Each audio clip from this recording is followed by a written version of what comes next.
Moving on, former Chief of Staff. Syrian chemical weapon narrative could be an Israeli false flag. This is Yurian Mason, Infowars.com. Former Chief of Staff to Colin Powell, retired Colonel Lawrence Wilkerson, told the Young Turks that the early indications of the use of chemical weapons by the Syrian regime could point to an Israeli false flag operation.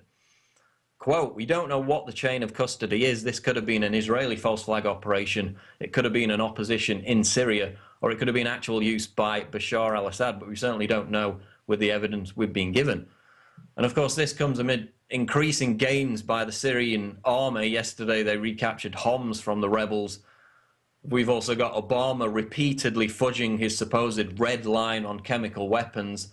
The possibility that it would be used as a pretext for intervention is becoming increasingly remote, but don't rule it out just yet.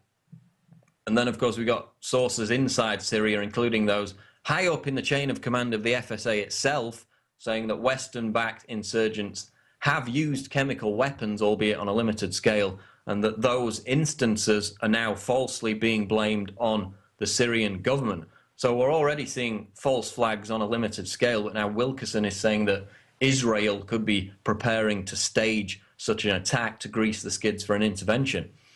But of course, it's being completely ignored, because if the chemical weapons were being used by the rebels, which all the evidence suggests they are, it bolsters the reality that these rebels are being led by al-Qaeda terrorists, whom Barack Obama, with your tax money, is now preparing to arm with heavy weaponry.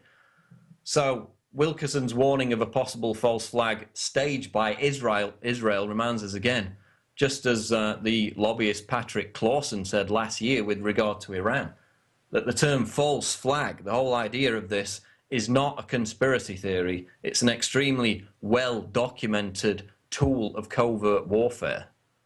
And staying on the topic of false flags, report US government and NATO worked with bin Laden and his top lieutenant 3 months after 9/11. And this is a report from Washington's blog about Sybil Edmonds, who, of course, testified in front of the 9/11 Commission. That testimony was later excluded. That in her position as an FBI translator, she saw evidence indicating that bin Laden was working for the US right up until 9/11. Well, now she's gone even further. Edmonds said last week that bin Laden and his number 2 al-Qaeda Lieutenant Ayman al-Zawahiri worked with the US government for 3 months after 9/11 to coordinate destabilization in the Caucasus region. Of course, we also had al-Zarqawi dining at the Pentagon with Pentagon top brass months after 9/11. He was the so-called mastermind of the 9/11 attacks. Months afterwards, he's inside the Pentagon. Complete coincidence, nothing to worry about.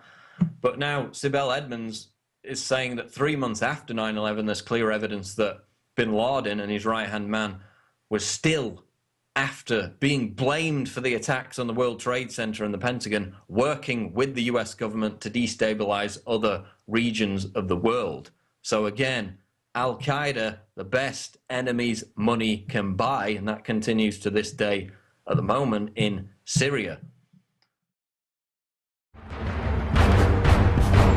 Ask yourselves, what are you doing in this time of great challenge? What are you doing to unlock minds?